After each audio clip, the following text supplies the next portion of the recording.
Welcome sa beach. Dito tayo sa beach ngayon. Kasi, tayo na, pinifree trial tayo ni Satanas ngayon. Nakakainit. So, magpa-pretend na lang ako na nasa beach ako, kaya nakapang beach outfit tayo. Like, with a pocket. Kung tinatanong niyo man kung saan ako nabili tong dress na to, nabili ko po siya sa... Welcome to... Kumpis.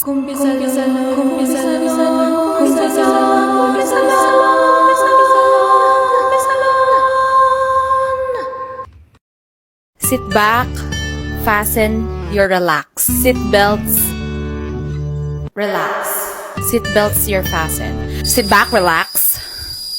Amen. This is gonna be a long ride. Sinasabi ko sa inyo. Kasi, title pa lang, girl, nakalagay, family stroke. Diyos ko po! Laking Manila ako, Ate Bebs. Due to financial issue, napilitan ang parents ko bumalik sa hometown nila sa Cebu. After 3 days, my parents decided to find work in Lapu-Lapu City to sustain my studies. Ilang araw lang, I think 1 week and 3 days na ni-lockdown na. Naiwan ako sa bahay with my 2 cousins.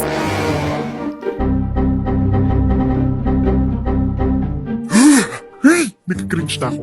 Guy 1 is 15 years and 1 is 19 years old. And I was 17 that time, turning 18 sa taong din yan. And kasama rin namin yung lolo ko. Hindi ko naman po intensyon ng lahat.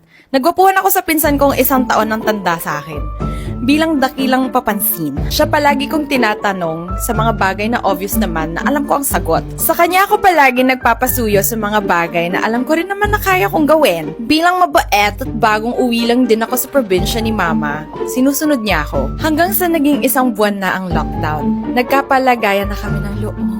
Love you, Insan. One night, naisipan namin magtabi-tabi matulog kasama lolo at isa ko pang lalaking pinsan na 2 taon mas bata sa akin. Syempre, Ate Bebs, sa kanya ako tumabi.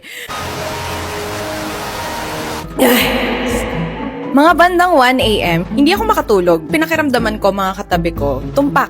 Tulog na silang lahat. Dumi na ang nasa utak ko, Ate Bebs. Shucks! Hindi ko alam bakit at anong spirito sumapi sa akin. I kissed my cousin.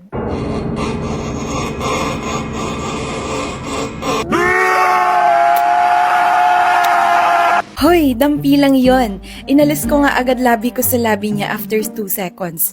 To my surprise, gising pala siya.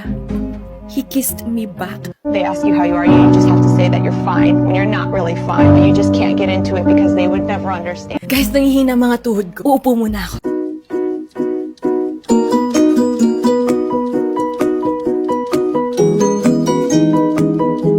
Hanggang sa hindi na lang kiss ang nangyayari sa amin. Yes, tama kung anong nasa isip nyo.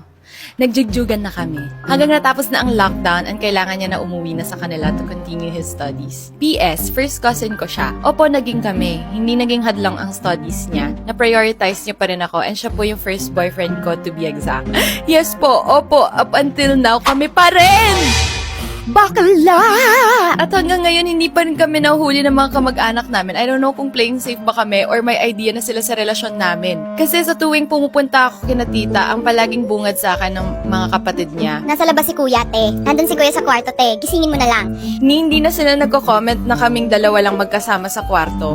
Andun mama niya, nakikita kami, nakasarado pa ang pinto. Pero parang wala lang. Kami kaya hanggang sa huli. What do you think, Ate Bebs? Kung speechless ako sa dating chika dun sa Coke, mas speechless ako dito. Nanghina mga tuhod ko. Nanghina yung mga laman mo. Kasi akala ko, while reading it, after nung lockdown, tapos na. Pero nagko-continue pa pala yung relasyon nyo. Tapusin nyo na. Ewan ko ha, hindi siya healthy for both of you guys and your family.